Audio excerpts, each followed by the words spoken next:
Florence Appeal had the book called The Power of Positive Thinking.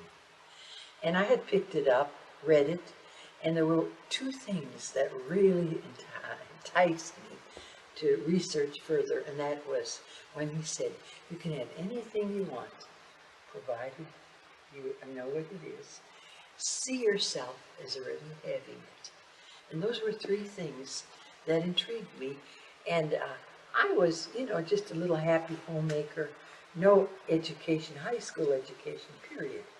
And the mother of three and sitting home and needing a lot of little creature comfort things, And so I thought, well, that sounds exciting. So that night, my husband got in and I said, I read this book, and I said, what would you like? And he was reading the Dallas Morning News.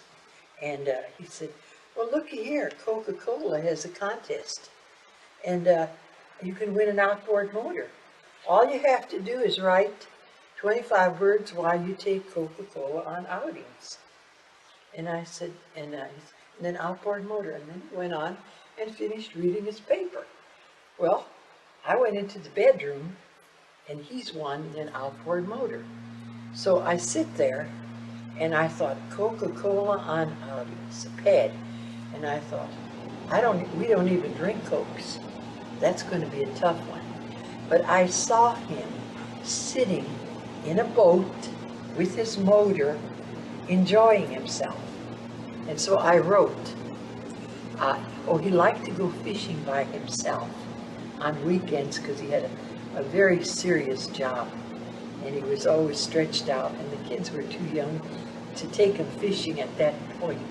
And so he'd go out for the afternoon. Okay, so now I'm sitting there, and I see him in this boat, and I write, I'm a lone wolf fisherman. Cokes are my silent partners. They contribute no yakety yak, only enjoyment when called upon. 25 words.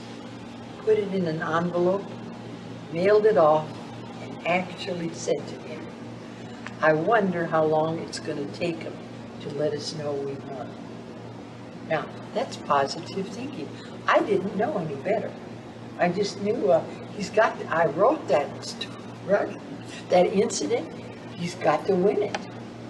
2 weeks later, the representative from Coca-Cola called and said, Mr. Haadsel, you won your outboard motor. I thought, oh, that's nice. Now, what would we like to win? See, now what would we like to win? And my daughter said, well, I'd like to swim bicycle. And I said, and you want what color? I thought, well, everybody should do this because selected, here it is, see yourself as having it. So we had her sitting on a bicycle, and it was, now at that point in time, there were many, many opportunities for contests. And most of them, see, a contest is when you have to complete something in 25 words or less, name something, write an essay. A sweepstake is when they just put your name in the pot and they draw, from 1 million entries, they draw your name. I didn't think of that as competition. I always thought the only competition you ever have is with yourself. And that's when you doubt yourself. So now, my daughter, we had to name a pony, and it got to be, now this was a fun thing. And my son, we didn't look for big things. Roller skates, bicycles, and things that were, that children wanted. Boom boxes, for music and stuff. And so we started, we would sit at night, and I says, oh, we're going to get Pamela her bicycle, and we have to name a pony. How are we going to name a pony? And I show them a picture of a pony, and they said, well, he's brown. And I said, yeah, he's brown. And what else? And what else does he do? Well, I said, does he prance? Well, then we call it Prance Charming. Prance Charming. And you get on a pony. What else? He bucks. He buck too. Prance Charming. And these were what we call coined words. And that's what we send in. I don't know which entry won, but she had her swing bicycle. Okay, so then we got all the little stuff. Now I want linoleum for the floor, and I get linoleum. Then I want something else, and I get it. Now I'm thinking bigger. Now I want to win trips. And my younger son said, let's go to a dude ranch. Do you know, we won this trip to a dude ranch, and stupid me, this was in Arizona, and that's when I was afraid of flying. And I won the prize, they're gonna fly, and I said, I don't fly, can we drive down? And then I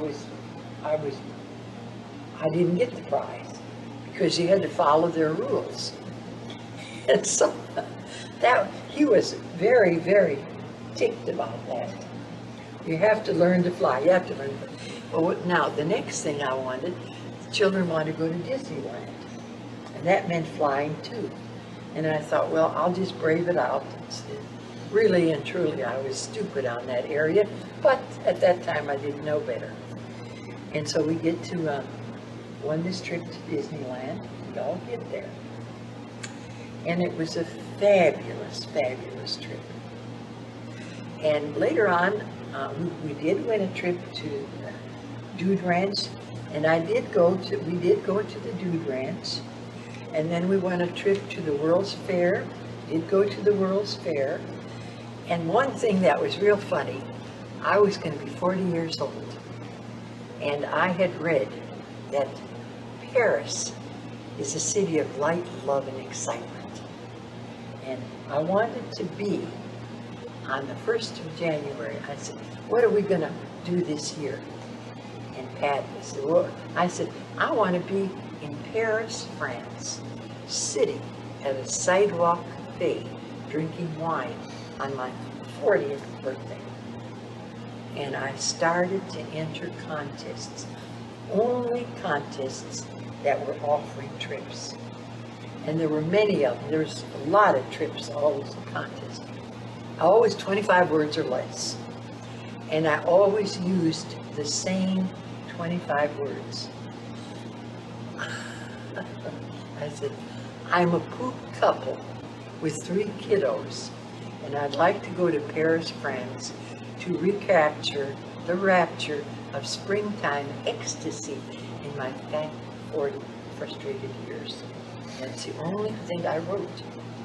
Well, the first time, one company investigates, before you win a big prize, you're investigated, they call you, or they come out and interview you, and they do that to find out if you are any way related to the sponsors, any way related, because contesting are really on the up and up. And if they wouldn't be, I mean, it wouldn't serve any purpose. So I had the interview, and everything went fine, but I only won 3rd prize, which is a Hammond electric organ, and it didn't win that prize. And I said, well, why did they give me an electric organ? And you know, somebody said to cultivate patience.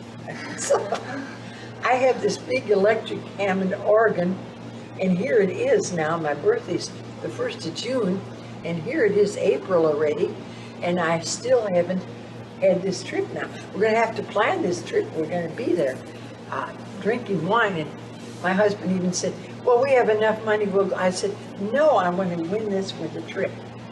Well, it seemed like the last minute.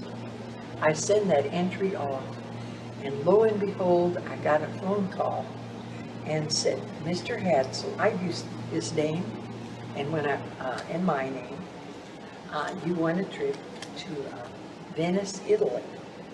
And I thought, well, I don't want to, I've been to Venice, I want to go to Paris. And the man said, well, you can change, there's first class and you can change whatever you want to do. And he said, when would you like the tickets? I said, like right now. And he had a messenger come and bring these tickets. And we got on the plane, and to make a long story short, on my 40th birthday, I was at that sidewalk with my husband anymore. So we did this. This is something else I need to bring up because I thought this was, well, it was nice. My husband and I are sitting here one afternoon, and I just got back from a trip, a long trip. And sometime he went with me and sometime he didn't. And he'd go with me first time, and then the second time he got bored because I was always counseling people, and then at night I was in mine, and he knew everything. So, but anyway, we're sitting here. He said, "Let's do something let's do something exciting. What do you want to do?" I said, "You know, I love New York." I said, and I noticed in the paper that they're having this the best little whorehouse in Texas. And I said, I would love to go and see that off-Broadway show. And he said, well, I'll tell you what, let's have lunch, and I'll start calling the airlines, and we'll see what we can do. He says, sounds like fun, doesn't it? We're eating lunch, and we come back here for coffee, and the phone rings. Mrs. Haadsel, I said, yes. He said, I'm Rich Little. You don't know him, but he was producing a show to tell the truth in New York. And he said, your name came up as a very, very good contestant. How would you like to come to New York and be on my show? I said, I looked at Pat and I thought, God, is this for real? And I said, what is it, Tom? He said, well, it's to tell the truth, and the show had just started. And he said, we'll pay all your expenses first class, and what else do you want? And I said, could I have tickets to this off-Broadway show? Will Success Ball Rock Hunt? And he said, and what else? And I said, well, my husband wanted to come. Well, okay, we'll do a tour. We'll give your husband a ticket also, and what else? I mean, you know, when they want you, they want you. And he said, everything that we advertise, he will also get. Electric blankets, mix, whatever they were advertising. I said, when do you want me? When do you want? He said, well, you can come this week or next week. And I said, well, let's see. And my husband says, this week. So I said, how about this week? Well, we'll have your tickets for you by courier tomorrow morning. So we went to New York, had this hotel, saw the Broadway play, was there 3 days. They usually pay all expenses, and they give you a voucher if you want a cab to go wherever you want to, eat wherever you want to, and entertain you. Really, it's nice to be on these talk shows. Well, we had our little thing again. So what is it? I mean, you know, there were many, many instances where I would hear of something. The thing, I'm digressing, I'm sorry, because you're interested in being a winner. And all of you out there are winners. You know that. And you can have anything you want, provided you know what it is. See yourself as having it. And if there's a delay in results, don't be disappointed. Maybe you need to cultivate a little more patience. That's all it is. And it's yours. And you say, but the competition is so fierce, so fierce. And I says, everything is competition. How long? I mean, eventually, if you stay with something long enough and strong enough, it's energy. And it's got to come to you. That's the law of attraction.